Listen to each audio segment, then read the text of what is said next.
은혜 받으실 하나님의 말씀은 마가복음 10장 13절부터 16절까지 우리 함께 있습니다. 사람들이 예수께서 만져주심을 바라고 어린 아이들을 데리고 오매 제자들이 꾸짖거늘 예수께서 보시고 노하시어 이르시되 어린 아이들이 내게 오는 것을 용납하고 금하지 말라. 하나님의 나라가 이런 자의 것이니라. 내가 진실로 너에게 이르노니 누구든지 하나님의 나라를 어린 아이와 같이 받들지 않는 자는 결단코 그곳에 들어가지 못하리라 하시고 그 어린 아이들을 안고 그들 위에 안수하시고 축복하시니라. 아멘. 할렐루야. 가정의 달 그 첫 주가 어린이 주일로 지키고 있습니다. 우리 어린이 주일이기 때문에 찬양도 어린이 위주로 찬양을 불렀는데 이 시간 우리 한번 선포합시다. 어린이는 이 나라 이 민족의 보배입니다. 할렐루야. 그러면 여러분 어디 가서든지 어린이들한테 대우받으려고 하지 말고 어린이를 잘 보호하는 우리 모두가 되시기를 바랍니다. 우리가요 어린이들은 조금만 보면 상처를 잘 받아요. 그러니까 조심해야 돼. 우리가 어렸을 때 지금 봄철이니까 집집마다 농장에 가면은 이 모종을 심는데 모종이 상처가 입으면은요 끝까지 그 상처가 그대로 남아 있더라고. 어린 생명들도 마찬가지예요. 어렸을 때 엄마의 말 한마디 한마디가 그 생명을 쑥쑥 자라게 하는가 하면은 상처를 바라볼 때마다 그 엄마가 아니면 아빠가 아니면 어른들이 나를 힘들게 하고 어렵게 한 것들이 상처로 남아있는 거예요. 우리가 그것을 뭐라고 말합니까? 트라우마라고 그래요. 트라우마. 그래서 우리들이 어린 생명들에게 대한 말 항상 축복된 말씀만 해야 돼. 축복된 말씀만 해야 돼. 그래야만이 어린이들이 건강하게 성장하여 결국은 이 나라의 민족이 건강한 나라가 되는 줄 믿으시기를 예수님의 이름으로 축복합니다. 저는 오늘 본 말씀 마가복음 10장 13절로 16절 말씀을 가지고 어린이는 장래에 대한 소망입니다 라는 제목으로 은혜 받는 시간이 되시기를 원합니다. 우리가 광야와 사막의 상징은요 그 모습은 정반대의 모습임에도 불구하고 같은 점을 찾는다면 적막감입니다. 사막이나 광야나요 그냥 모양은 정반대예요. 그렇지 않습니까? 광야는 풀도 많이 우거져 있어요. 그런데 사막은 모래만 있어요. 보기에는 정반대의 모습인데 같은 점을 찾는다면 적막감이에요. 소망이 없다는 말도 표현됩니다. 왜일까요? 사람이 없기 때문에. 광야에는 동식물이 살고 있습니다. 깨끗하고 아름답습니다.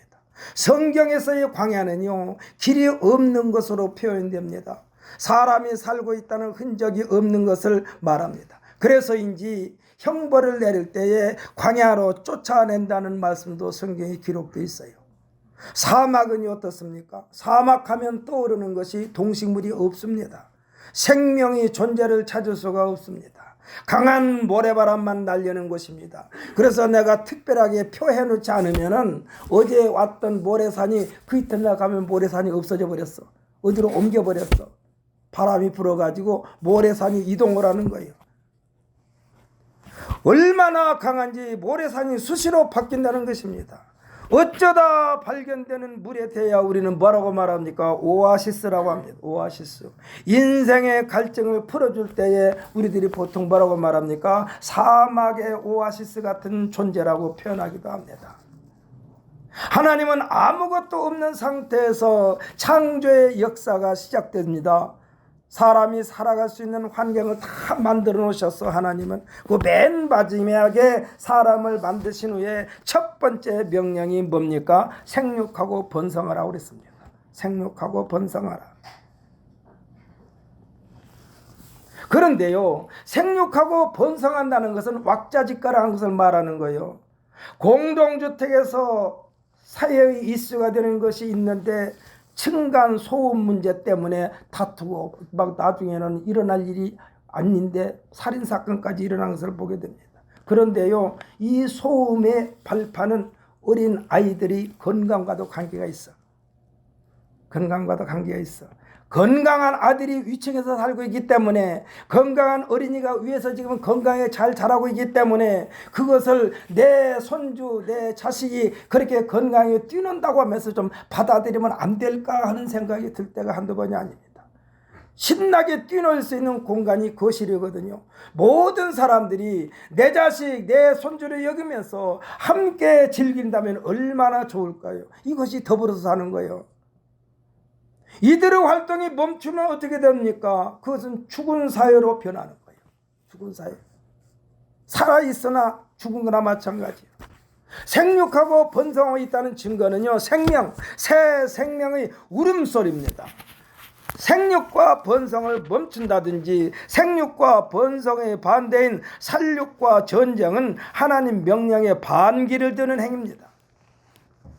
정상적인 흐름을 억지로 멈추게 하고 파괴하면서 욱박지르고 자신들의 탐욕을 채우는 행위에 대하여 우리가 뭐라고 말합니까? 정치적으로는 쿠데타라고 그래요.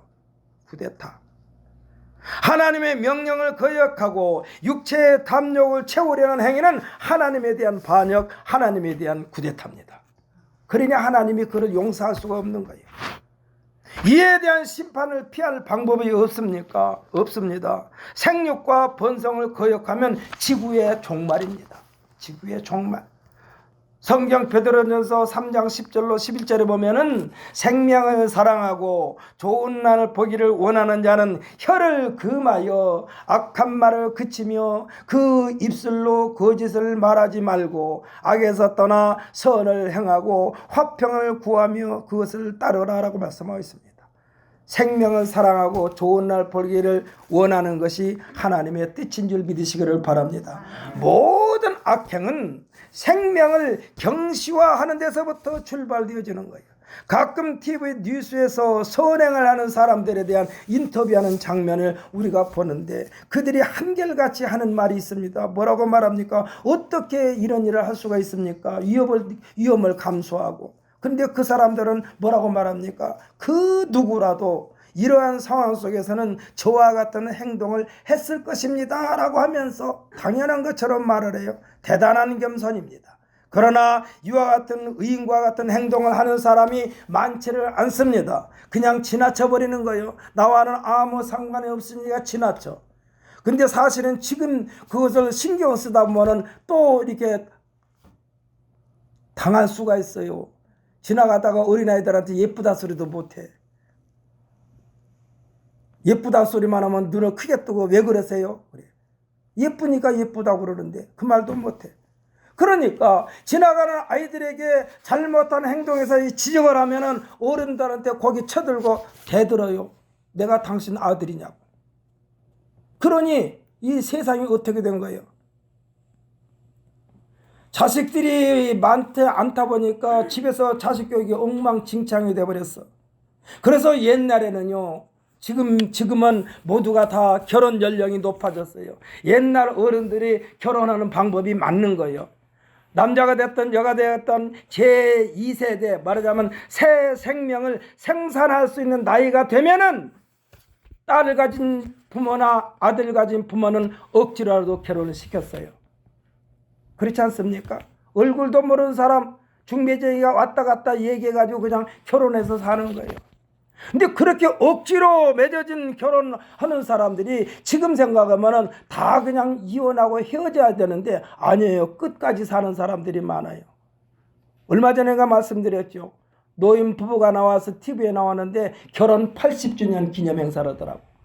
결혼 80주년이면요 웬만한 사람들 세목 사는 거예요. 세목도 더 돼. 결혼 80주년. 할아버지가 97세, 할머니가 98세인가 뭐 그래요. 100살이 다 됐어. 그러니까 20살이 안 돼가지고 결혼을 한 거예요. 그러니까 하나님의 말씀은 언제나 우리에게 첫 번째는 뭐냐? 생육하고 번성을 하는 거예요. 이 선행도 자식들이 많은 가정에서 태어난 자식들이 마음이 또 선해요. 대개 보면은 부잣집 자식들이 마음이 선하지를 못해요. 가난한 집에서 사는 애들이 마음이 선해.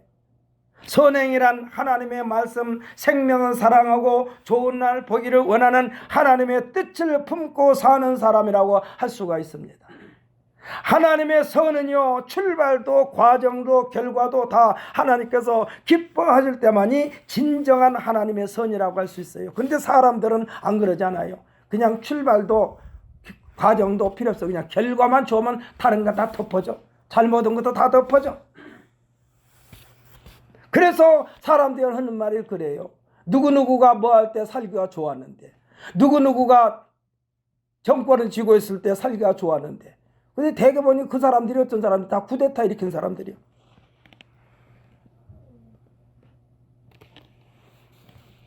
진정한 하나님의 선은요, 출발도 과정도 결과도 하나님께서 기뻐하시는 모습으로 출발하고, 하나님께서 기뻐하시는 모습으로 과정도 밟아가고, 하나님께서 기뻐하신 열매를 맺을 때에 그것이 하나님의 선이라는 사실을 믿으시기를 바랍니다. 손이 끊겼다, 절손됐다라는 말은 듣기 좋은 말로 표현하는 것이지, 사실은요, 쉽게 말하면 망했다 소리요. 망했다 소리요.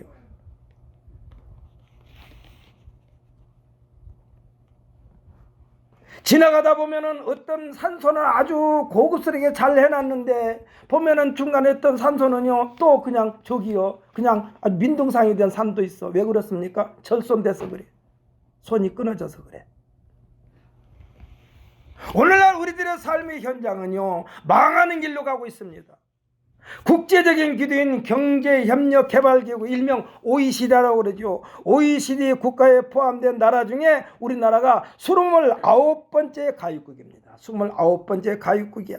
이는 선진국으로 진입하는 첫 번째 관문이라는 점에서 국제적인 위상이 높아진다는 것입니다. 총 38개국이 회원국인데 그 중에서 우리나라가 교육 수준은 세계 1위입니다. OECD 국가 중에 교육 수준은 세계 1위야. 그런데 2023년도 2월 22일 통계청에 따르면 합계 출산율은 0.78명으로 회원국 중에 꼴찌요. 또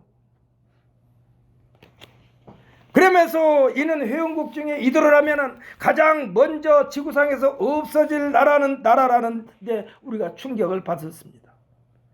대책을 강구해야 된다는 말이요. 출산율을 높이라는 얘기요. 특별히 우리나라는요, 남자 중심의 가부장제를 선호하는 나라요. 그렇기 때문에 남자의 대가 끊기면 그대로 그 가게는 역사 속에 파묻혀 버리게 됩니다. 하나님의 역사는 생육하는 데서부터 출발됨으로써 왕성하게 발전하는 것입니다. 지금도 잊혀질만 하면 보호자가 없는 노인들이 고독사 몇 개월 만에 100건로 발견된 뉴스입니다. 저 어렸을 때만 해도 문 밖에 나가면요, 동네 아이들이 왁자지껄하게 떠들면서 노는 것을 자주 봐왔던 때가 있었는데, 요즘에는 아이들을 밖에서 만나기가 쉽지 않아요. 여러분한테 한번 묻겠습니다. 경제대국 하지만 실제로는 인구대국이 경제대국으로 가는 기름길입니다. 여러분 한번 제가 할 테니까 답을 말씀해 보세요. 얼마 전에 뉴스 시간에 발표됐는데 세계에서 가장 인구가 많은 나라가 어딘지 아십니까? 예? 중국이 아니요. 인도가 따라잡았어요. 세계에서 가장 달러가 많은 나라가 지금 현재는 중국이요. 미국보다 더 많아요. 달러가. 어떤 사람이 그러더라고요. 이쑤시개 장사가 중국 가서 이쑤시개 장사하면 중국 인구 한 사람 앞에 하나씩만 돌려도 몇 개요? 수십억 개요. 인도라는 나라가 지금 최고로 지금 인구 숫자가 많은 나라예요. 근데 인구는 지금 인도는요, IT 강국입니다. 앞으로 인도가요, 중국도 따라잡고 다 따라잡을 가능성이 많아요. 인구가 많으니까. 시골 동네에서 어린아이 울음소리가 사라진 지가 너무나 오래돼가지고 어린아이가 나타나면 동네 어른들이 구경 나올 정도가 됐다니까. 그렇잖아요. 어린아이 막 보고 제가 또 여러분한테 묻겠습니다. 얼굴 쪼글쪼글한 노인 양반들 10명을 앉혀도 100명을 앉혀놓으면 그 중에 웃는 얼굴 한 사람도 없어. 노인 양반들은 웃는 얼굴 하는 사람이 하나도 없어. 물론 웃어도 주름살 사이사이에 웃음이 끼어들어서 안 보이나 몰라도 없어. 근데 어린 생명들은 하나만 있어도 벙글벙글 웃어. 그러니까 어린아이가 동네 하나 나타나면 동네 사람들이 다 나와서 구경한다니까. 어린아이가 없는, 청소년이 없는 세상은 소망이 없습니다. 예수님은 천국에 대하여 말씀하시면서 어린 아이들의 중요성에 대하여 먼저 말씀하시고 계신 것을 보게 됩니다. 사람들이 살기에는 편리해졌는지 몰라도 사람의 향기는 없어지고 콘크리트 냄새만 풍기는 정서적으로 매우 메말라가는 세상으로 치닫고 있습니다. 보십시오. 무인 판매기가 수덕이요. 무인 판매기. 신문도 사람없이 그냥 돈 놓고 자기들이 가져갑니다. 은행 가서 돈 찾아도 그냥 카드 집어넣고 찾습니다. 요새는 고속도로도 그냥 전부 무인 막 지나가. 모르고 제가 한번 하이패스 차선으로 지나갔다가 쪽지가 하나 날아왔어. 왜냐하면 어떻게 하다 보니까 미처 현금 나간 걸 잊어버려가지고 그냥 하이패스 차선 들어갔어. 문은 열어주는데 쪽지가 날아왔어. 왜 그냥 갔냐고. 이 기계가 좋은 것만은 사실인데 인구수를 자꾸 증가시키기보다는 인구수를 자꾸 줄이게 만드는데 1등곳이요. 그게 무인 판매기가. 로봇, 요즘에는 청소도 다 로봇가 해요. 여러분 얼마 전만 하더라도 전철에서 다음은 무슨 역입니다. 내릴 곳은 오른쪽입니다. 왼쪽입니다. 이게 진짜 성우가인데 지금은 기계가 하죠. 기계가. 지금 전철에서 나오는 말소리가 기계가 하는 거래요. 사람이 하는 게 아니래. 내비게이션 말도요. 성우가 하는 게 아니요. 기계가 하는 거래요. 근데 기계가 하면서 얼마나 발음도 정확하게 잘하는지 몰라. 편리하게 해요. 그러나 사람이 살 곳을 조금씩 뺏겨. 그러다 보니까 사람들이 할 일이 없어. 사람들이 할 일이 없다 보니까 집에만 있으니까 조금만 소음이 나면은 그냥 뭐라고 그래. 여러분 밤에 잠이 안 옵니까? 그러면 낮에 일을 열심히 하세요. 땀을 삐적삐적 흘리면서. 그러면 해가 지면은 곧바로 골아 떨어져. 옆에서 시끄럽게도 잠 잘 와.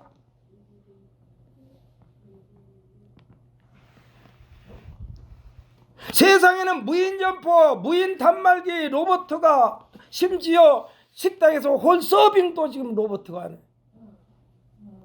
세상 사람이 필요 없는 세상이 되어버렸어요. 하지만 인생의 마지막은 예나 지금이나 사람에 의하여 매듭 지어지게 되어 있습니다. 만약에 이대로라면은 사람들이 지금 살고 있는 집에서 그대로 살다가 그대로 무덤으로 바뀌는 세상이 될 것입니다. 그렇지 않겠어요? 치울 사람이 없어. 지금 살고 있는 집이 무덤이 되는 거예요. 아마 그래서 사람들이 좋은 아파트 살려고 그런지 몰라. 죽었어도 그냥 그 좋은 데 있고 싶어서. 지금 살고 있는 사람들이 현재 의무는 모든 것을 우선하여 어린이가 대우받는 세상, 어린 아이가 있음으로써 국가로부터 각종 혜택을 받아 누리는 세상이 됨으로써 어린이 왕국이 되게 하는 것입니다. 아멘도 안 하네. 어린이 왕국이 돼야 한다니까. 어린이 왕국이 돼야 돼요.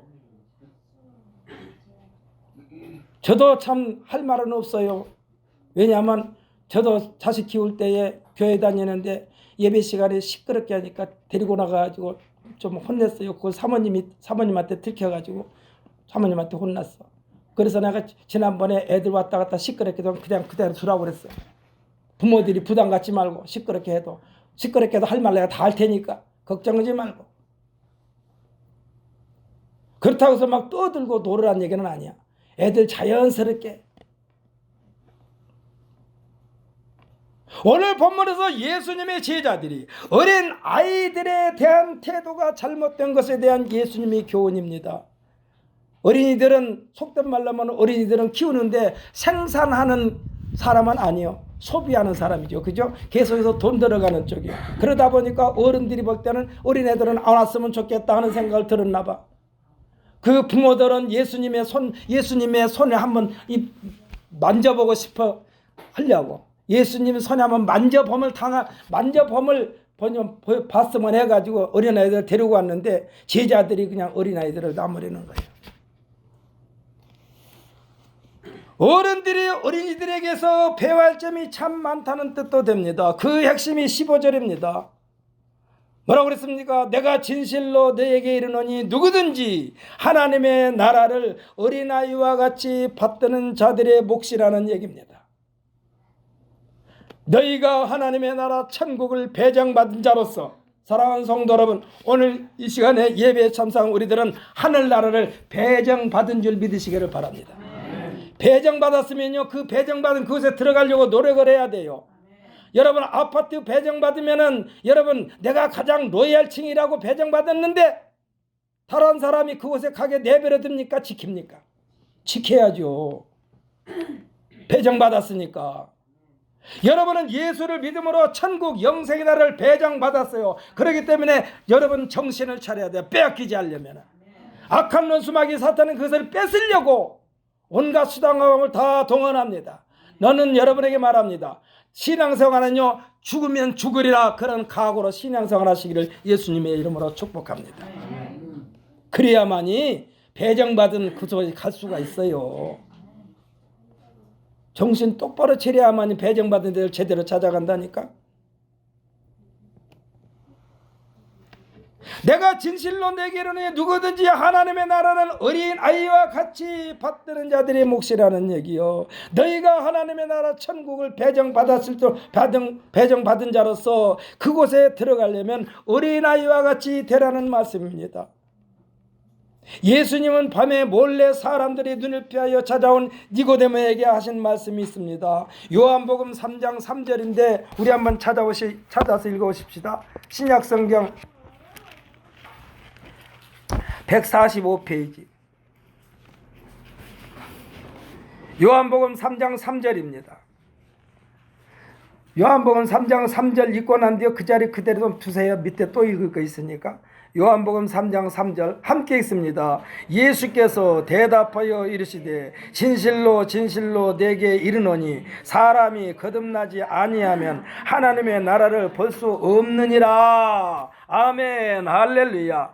내가 이스라엘의 선생이 아니냐, 가르치는 자가 아니냐, 백성들을 하나님의 말씀으로 계도해 나가는 사명자가 아니냐. 하지만 지금의 너의 모습으로는 하나님을 대면할 방법이 없느니라, 이 말씀이요. 내가 아무리 율법을 가지고 백성들을 가르친다 할지라도 그대로는 절대로 하나님 나라에 들어갈 수가 없다. 이 니고데모는요, 충격을 받았을 거예요. 솔직히 말해볼까요? 만약에 예수님이 오셔서 이 목사야, 내 세상에서 너를 목사라고 부르니까 나도 그냥 목사라고 부르겠다. 이 목사야, 너 지금 그 모양 그 꼴로 가지고는 나한테 못 와? 이 소리야. 니고데모에게 지금 예수님이 그렇게 말씀하시는 거예요. 너는 선생이 아니냐, 이스라엘을 가르치는 사람이 아니냐, 하나님의 말씀으로 이스라엘 백성들 앞에서 계도해 나가는 사람이 아니냐. 그런데 너의 모습으로는 하나님을 대면할 방법이 없느니라.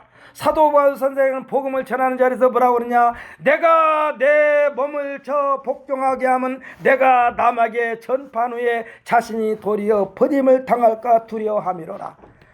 이 말씀을 읽으면서요, 목사가 참 조심해야 할 일이요. 늘 성도들한테 천국 예수 믿으세요, 영생을 선물로 받았습니다 해놓고 정작 나는 못 들어가면 이거 무슨 망신이요.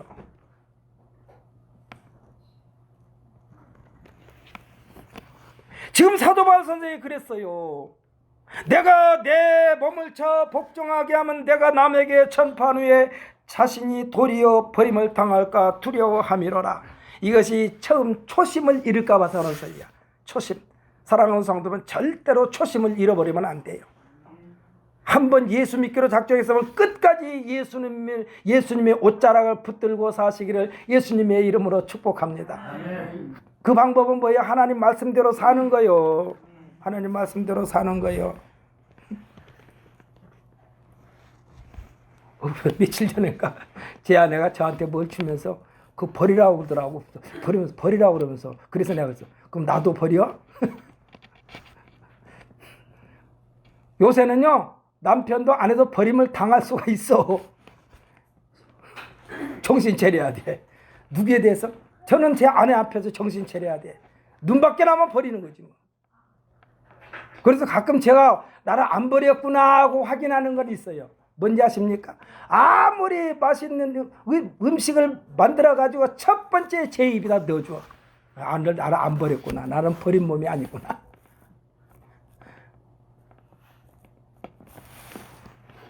지금 사도 바울 선생이 내가 내 몸을 쳐 복종하게 한다는 것은 초심을 잃지 않는다는 얘기요. 초심을 잃지 말아라. 예시장에서 주례자가 신랑 신부한테 하는 말도 그거예요. 초심을 잃지 말아라. 지난번엔가는 제 아내가 그러더라고. 옛날에는 검은 머리 팥뿌리 될 때까지 살아보면 요새는 젊은 사람도 하도 팥뿌리가 많아서 그것이 안 통한다고. 그 말도 맞긴 맞아. 초심을 잃지 말아야 돼. 이것은 겸손을 지키기 위함입니다. 내가 내 몸을 쳐 복종시킨다는 얘기. 무엇으로? 하나님의 말씀으로. 하나님의 말씀으로. 제가 엊그저께인가 제 자동차 검사받으러 차 카센터에 갔는데 카센터에서 쭉 점검해 보더니 앞에 헤드라이트 2개가 나갔대요. 그것 나가면은 검사 통과 안 된대. 그러니까 그것을 갈아 끼워야 돼. 지금 이 사도 바울 선생이 내 몸을 쳐서 복종시킨다는 것은 하나님의 말씀으로 다 자신을 쳐서 하나님 말씀 앞에 자기 자신을 바로 세워간다는 말씀인 거예요. 여기에서의 복종은요, 이성적으로는 납득이 안 되지만, 이게 참 중요해요. 이성적으로는 납득이 안 되지만 하나님의 말씀 앞에서는 자신의 뜻을 굽힌다는 것입니다. 할렐루야. 뜻을 굽힌다는 얘기예요. 저는 가끔 이런 말을 합니다. 여러분들이 신앙생활로 최우선으로 삼는 것을 어떤 심정으로 최우선을 삼느냐? 아무리 급해도 여러분 생리적인 걸 먼저 해결해야만 그 다음 일을 하잖아요. 아무리 바쁘다고 해도 여러분이 아무리 바빠도 생리적인 걸 해결하지 않고 일하는 사람이 있습니까? 그것 먼저 해결해야죠. 화장실 가서 그거 먼저 해결해야 돼. 그래야만 가볍게 일을 할 수가 있어. 그래서 신앙생활을 여러분이 그렇게 말씀드린 거예요. 제가 모든 일에서 최우선에 두라. 최우선에 두라. 누가 뭐라고 하면 그건 안 돼. 나는 그날 예배 드린 날이야. 뭐요? 아니야, 나는 그건 예배한 날이야. 몇 시야? 아니요, 나 그 시간에 예배 드린 시간이야. 1시간만 늦게 와. 예배 드리기 전에 오지 마. 왜? 잡동생이 생각나서 예배를 온전히 못 드리니까. 제가요, 사업할 때 아주 주일 성수를 철저히 했어요. 그런데 사업을 싹 바꾸니까 주일날 손님이 더 많아. 그래가지고는 주일날 문을 열었어요. 그냥 예배 드리기 전까지 문 열고 교회 갈 때는 문 잠그고 또 갔다 와서는 또 문 열고 이렇게 했어요. 그러는데 좀 하나님께서 깨닫게 하셨기 때문에 여러분이 말씀드리는 거예요. 아니 교회 가려고 하니까 어떤 사람 와가지고 아주 고급, 아주 이제 흔히 하는 말로 이 부스러기가 크면 고름도 많이 나온다고 아주 고급으로 딱 맞추겠다고 약속을 하고 갔어요. 그래가지고 몇 시에 온대? 한 12시 반쯤 온대. 그래서 됐다. 예배 마치고 오면은 그 사람 만날 수 있겠구나. 그리고 인사하고 안녕히 가시라고 하고 이따 뵙겠습니다 하고 문을 잠그고 예배 드리는데 교회에서 목사님이 설교하는데 목사님의 얼굴이 그 손님 얼굴로 보이는 거예요. 왔다 갔다. 그런데 또 그날 목사님의 설교가 길어지면 어떨까? 짧아야 할 텐데 12시 반쯤 그 손님이 온다고 그랬는데 아니 그 손님 놓칠 것 같아서 두근두근해. 아니나 다를까 12시 반에 가는데서 그 손님 안 왔어요. 그래서 내가 그랬어. 주일날은 무조건 문 닫아. 예배를 망쳐서 안 되겠어. 절대로 예배 전에 손님 오는 것도 여러분 맞지 마세요. 주일날은 손님 오는 것도 주일 이후에 아니면 예배 마치고 난 뒤에 손님 오라고 그래. 아주 귀중한 시간도 예배 마친 뒤에라고 그래. 저는 여러분에게 주일날 사정에서 못 나온 사람들을 위해서 기도할 때 저는 그렇게 기도하지 않아요. 여러 가지 사정상 피치 못하여 나오지 못한 심령들에게도 오늘 우리에게 똑같은 동일한 은혜를 허락하여 주옵소서 하고 기도하고 있어요. 여기 주의 종이니까 그렇게 기도를 해요. 그러나 오늘 여러분이 경고를 하는 거예요. 죽으면 죽으리라. 생리적인 것만큼이나 우선순위에 두면은 하나님으로부터 복 안 받을래 안 받을 수가 없어요. 언젠가 어떤 사람이 이런 말도 하더라고요. 개가요 주인이 먹을 것을 가지고 이렇게 갑니다. 그러면은요 개가 주인 얼굴을 쳐다보는 게 아니라 이것만 쳐다봐. 먹을 것만 가지고 쳐다보다가 잘못 관리해가지고 땅바닥에 떨어뜨리면 주인이 보던 말던 얼려서 주워 먹어버려.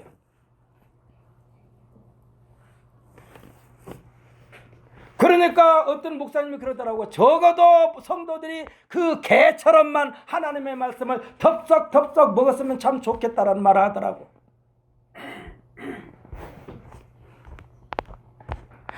말씀드렸지만은 이성적으로 도저히 이해가 안 되지만 하나님의 명령이면은 무조건 자신의 뜻을 굽히고 하나님 말씀을 최우선에 두고 사시기를 예수님의 이름으로 다시 한번 축복합니다. 예수님은 니고데모에게 그렇게 말씀하는 거예요. 거듭거듭 말씀이에요. 조금 전에 읽었던 3장 3절 이어서 우리 3장 5절 읽습니다. 3장 5절 요한복음 3장 5절 함께 있습니다. 예수께서 대답하시되 진실로 진실로 내게 이르노니 사람이 물과 성령으로 나지 아니하면 하나님의 나라를 들어갈 수 없느니라. 할렐루야. 사람은요 성장하면서 장성한 사람이 되면은 어린아이와 같은 순수함과 겸손함과 신뢰함과 순결함이 담겨져 있는 성품을 다 소멸되고 하나님께서 기뻐하시지 않는 것으로만 가득 채워져 있어요. 그래서 그것을 버리라는 얘기요. 지금 예수님께서 너 좀 탐욕이 가득해 그거 버려 이놈아.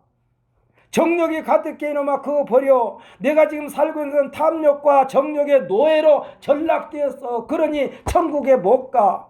그러니 그것을 버리라고 그러는 거예요. 탐욕의 노예, 정욕의 노예가 되지 말아라. 이것들이 노예가 되어가지고 자신이 망가진지도 모르고. 여러분 마약을 이렇게 계속해서 하는 사람들 있잖아요. 그 사람들은 자기네들이 이성적으로는 알아요. 이거 먹으면 망가진다는 걸 알아. 그런데도 그걸 먹을 수밖에 없고 그럼 중독돼 버렸어. 이게 탐욕과 정욕이 노예로 전락되면 마약 중독자와 똑같이 되는 거예요.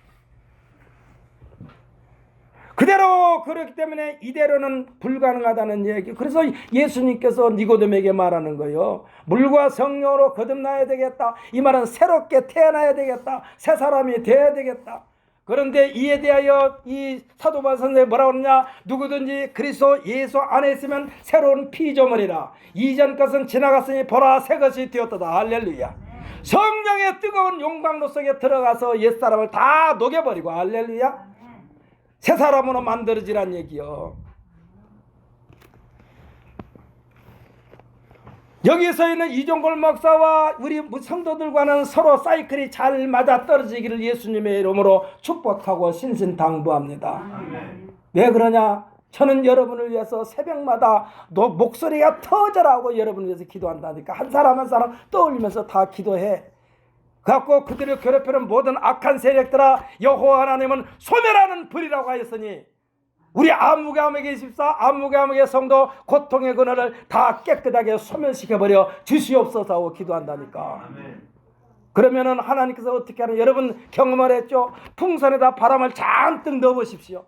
잔뜩 넣었다가 한 며칠 있다 와서만은 분명히 빵꾸가 안 났는데 바람이 다 빠져나가고 쭈글쭈글해지지 않습니까? 하나님의 성령의 불, 소멸하는 하나님의 불은 그렇게 속에는 고통을 다 소멸시켜서 다 배설물과 같이 땅바닥에 쏟아버리게 해달라고 제가 기도하고 있어요. 지난 5월 2일 날인가 우리 한국에 왔다가 가신 선교사님 있죠. 우리 교회 계속해서 출석했던 그 선교사님. 그 선교사님 남자 선교사님이 양선한 선교사님인데 그분이 지금 이 몸에 좀 균이 있나 봐. 그래가지고 그것 때문에 진찰을 받으러 왔어. 그래가지고 그거 말고 또 딴 데도 뭐 있나 봐. 그리고 진찰 받으러 오셨다고 그러길래 제가 그릇 분위해서 아주 그냥 뜨겁게 기도했어요. 나 자신의 문제를 놓고 기도했어요. 하나님 깨끗하게 소멸시켜 버려 주옵소서. 의사가 괜찮네요 소리라는 말을 듣게 해주세요. 그랬는데 1차적으로 염려했던 데는 괜찮대요. 할렐루야. 근데 2차로 혈액을 검사하는데 어디엔가 지금 암세포가 있대요. 그럼 4개월 후에 다시 한번 보자고 그러는데 4개월 후에. 그래서 내가 속으로서요. 그 선교사님한테 그랬어요. 하나님께서 기회를 주신 것 같습니다. 이 4개월 안에 문제를 해결해 주려고 지금 시간을 여유준 것 같으니까 저도 새벽에 더 뜨겁게 기도하겠습니다. 선교사가 의사요, 한의사요. 그런데 선교사 말도 그래요. 몸에 칼을 한번 대놓으면은 그에 대한 데미지는 일생 동안 가는 거예요. 그래서 말하자면 수설하지 않고 깨끗하게 없어지게 해주는 게 최고라는 얘기예요. 그래서 여러분에게 말씀드린 거예요. 그래서 제가 그 선교사님에서 뜨겁게 기도한 거예요. 왜? 하나님의 말씀은 분명히 여호와는 소멸하는 불이라고 그랬으니까 하나님은 거짓말쟁이가 아니에요. 깨끗하게 소멸하시는 하나님. 할렐루야. 깨끗하게 소멸하시는 하나님. 그래서 하나님 앞에 기도하는 거예요. 여호와 하나님이요 소멸하는 하나님이라고 말씀하지 않았나이까. 우리 선교사님 깨끗하게 고통을 소멸시켜 버리시고 다음 4개월 후에 한국에서 그 병원에 가서 진찰할 때에 의사로부터 괜찮습니다. 수술 안 해도 됩니다. 이러한 말을 듣게 하여 주옵소서 하고 기도하고 있어요. 제가 뜨겁게 기도하고 있어요. 성도 여러분 한 사람 한 사람을 위해서 이렇게 뜨겁게 기도하고 있어요. 지난번에 우리 박건옥 집사님 갑자기 쓰러져가지고 병원에 가셨는데 그대로 놔뒀으면 중풍이 걸렸을 텐데 일찍 가셔가지고 나는 그 다음 주에 못 나오실 줄 알았는데 그 다음 주에 나오셨어.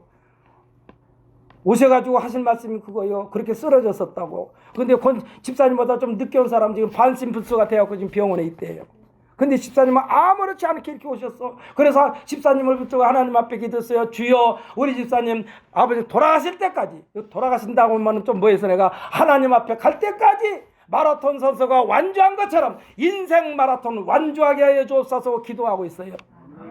틀림없이 저는 그렇게 해줄 줄 믿습니다. 할렐루야. 내가 믿는 하나님은 그런 하나님이니까. 모르겠어요. 다른 사람 믿는 하나님은 어떤 하나님인가. 그러나 내가 믿는 하나님은 적어도 하나님의 약속을 지키시는 하나님이라고 저는 분명히 믿고 있습니다. 그래서 제가 하나님 앞에 기도할 때마다 그래요. 주여 내가 내 욕심을 위해서 기도한 것이 아니라 하나님의 영광을 위하여 기도하고 있사오니 주여 역사하시고 응답하시고 영광받아 주옵소서. 그리고 하나님을 자랑하게 하옵소서 하고 기도하고 있는 거예요. 하나님은 하나님의 가장 큰 인물로 사용하시기 전에 옛 모습을 버리도록 연단하는 장면이 참 많습니다. 모세는요 태어나자마자 애굽에서 이스라엘 백성들은 다 어린아이들 다 죽여버리라고 그랬기 때문에 자기 엄마가 말하자면 이 나인강에다가 띄웠는데 이 모세를 바로의 딸 공주가 목욕하다가 건져다가 40년 동안 바로 궁에서 교육을 시켰어요. 그러니까 최고 엘리트 교육을 시킨 거예요. 왕자와 똑같은 교육을 시켰어요. 최고의 엘리트가 되도록 교육을 시켰어요. 그런데 그대로는 하나님께서 사용하지 않으셨어. 광야로 내버려 버렸어. 왜? 살인죄를 지었거든요. 살인죄를 지었다 보니까 그것을 현행법으로 해가지고 바로 왕이 이제 잡아야 되니까 붙잡아다 족쳐야 되니까 다 피해서 도망갔어 광야로. 그래가지고 광야에 가서 외로움과 양을 치는 목동으로 40년 동안 살게 했습니다. 왜 그랬냐? 40년 동안 살게 하면서 이 바로궁에서 익혔던 모든 그 우월한 우월주의를 다 없애버리는 거예요. 내가 바로궁에서 최고의 교육을 받았는데 이거 다 없애버리는 거예요. 바로궁에서 성장했던 모든 것들을 다 보니 하나님과는 아무런 관계를 맺을 수 없는 것들이었습니다. 이것을 빼내는데 40년 걸렸다니까. 언니가 말씀드렸죠. 여러분 담배 핀 사람이요 담배를 끊고 담배 안 피울 때와 똑같이 되는데 걸리는 시간이 6년 걸린대요. 그 제가 한 말이 아니에요. 의사들이 한 얘기예요.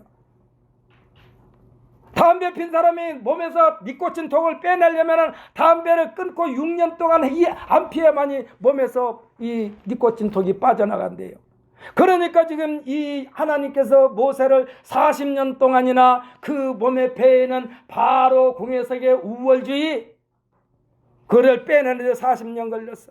우리가 그렇게도 믿음의 조상하는 아브라함도 75년 동안 세상에 길들여진 것들을 빼내는데 역시 40여 년이 걸렸어요.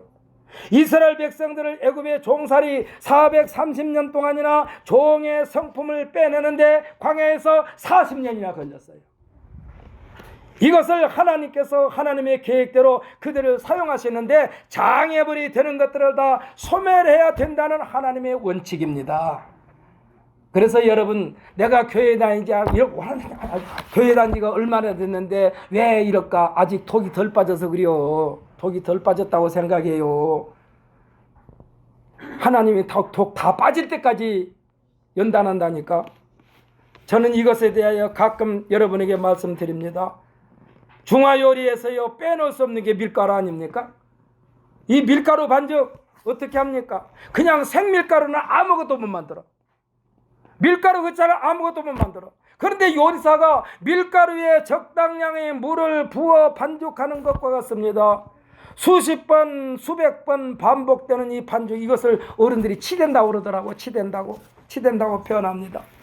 요리사가 지금 치대는 거예요. 왜? 밀가루 자신의 힘을 빼는 거예요, 다. 뭘로? 막 반죽하면서. 쉽게 말하면 너 죽어 임마, 죽어. 내가 네 맘대로 너를 내 맘대로 가지고 놀아야 되겠어. 이게 죽어 하면서 반죽하는 게 치대는 거예요.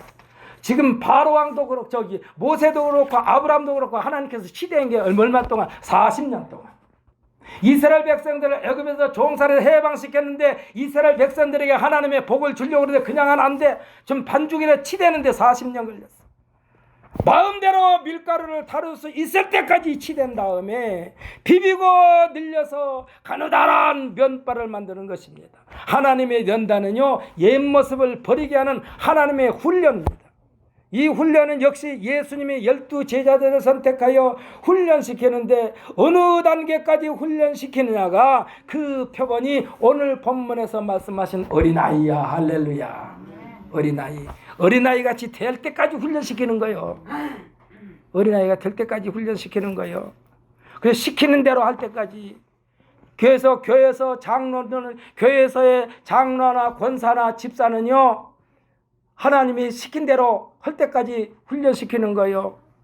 그래서 장로나 권사는 제일로 교회에서 하기 싫은 것들을, 하기 싫어하는 일들을 도맡아서 하는 게 장로야. 목사는 그보다 더해. 목사는 지난번에 우리 지방의 목사님께서 말씀하시는데 목사는 뭐 하는 일이냐? 성도들이 싼 똥 치우는 게 목사래. 목사는 성도들이 싼 똥 치우는 게 목사라고 그랬어.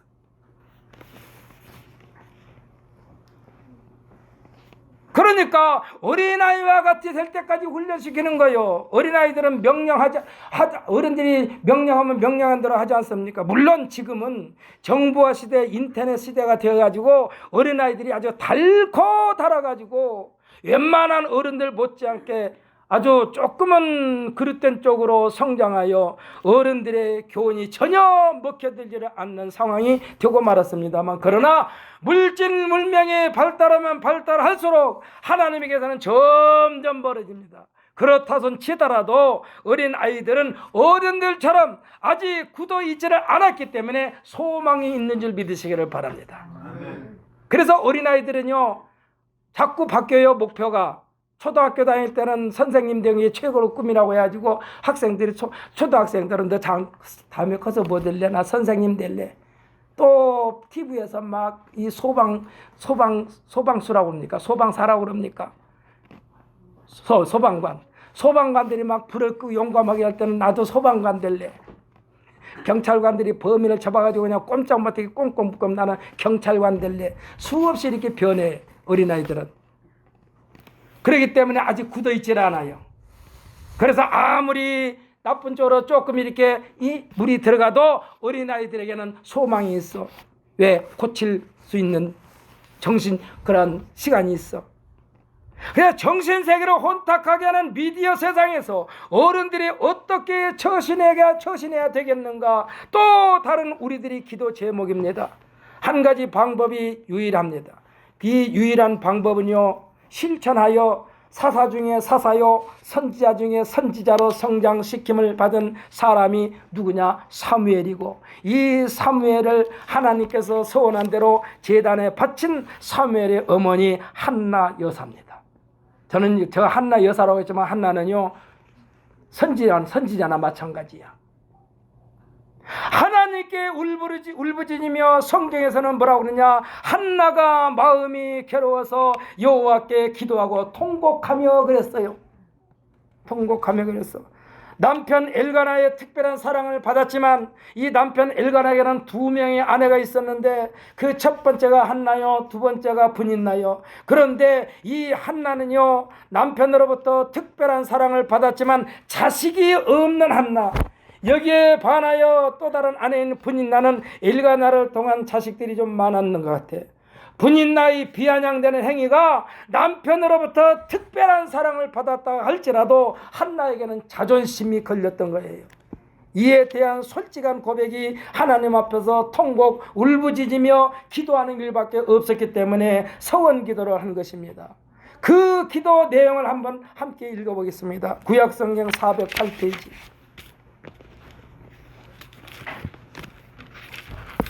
사무엘상 1장 10절로 11절입니다.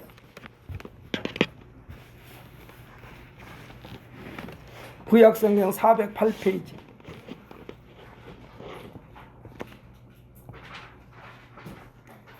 함께 있습니다. 한나가 마음이 괴로워 읽습니다.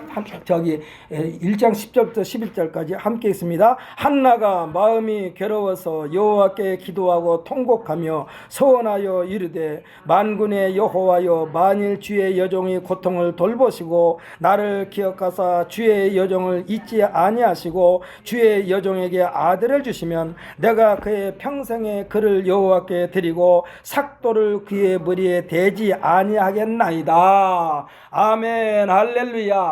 하나님은요 한나의 기도를 응답하셨고, 한나는 자신의 서원한 대로 사무엘을 하나님으로부터 받은 후에 젖될 때까지 기다리며 키우다가 이후에는 줄곧 사무엘을 엘리 제사장에게 맡김으로써 하나님과 서원한 대로 하나님께 바쳐진 사람이 사무엘입니다. 얘 머리에 삭도를 대지 않았다는 얘기가 저는요 이게 어떻게 우리가 말을 해야 될까 하는 걸 느꼈는데, 저 이라영 집사가 지금 저 이름도 생각이 안 나네.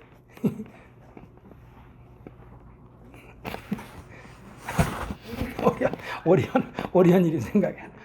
오리온을 보면은 자꾸 머리를 쓰다듬으면서 머리가 장난하잖아요. 막 이렇게도 땄다 저렇게도 땄다, 핀도 꼽았다 리본도 꼽아줬다 이러잖아요. 그러면서 자꾸 애기한테 사랑을 주고받고 오는 거예요. 이 사무엘이 머리에 삭도를 대지 않았다는 얘기는 내가 이 아이에서 관심을 끊겠습니다 이 소리야. 머리에 삭도를 대지 않겠다는 얘기는 하나님 내 소원대로 아기를 주시지만은 나는 그 아이에게 삭도를 대지 않겠나이다. 이 사무엘은요 오직 제사장 엘리에 의하여 하나님께 바쳐진 나세린이 됐던 것입니다. 그러니까 한나는 이후에 7명의 자식을 더 얻게 된 거예요. 사무엘은요 한나에게 있어서는 정말로 요즘 말로 말하면 눈에 넣어도 아프지 않을 만큼 귀중한 아이였지만은 젖대기가 바쁘게 제사장에 맡겨버렸어. 그리고 때에 따라 요즘 말로 하면 옷이나 갖다 주고, 요즘 말로 또 기저귀나 갖다 주고, 그런 것으로 해서 끝냈어요.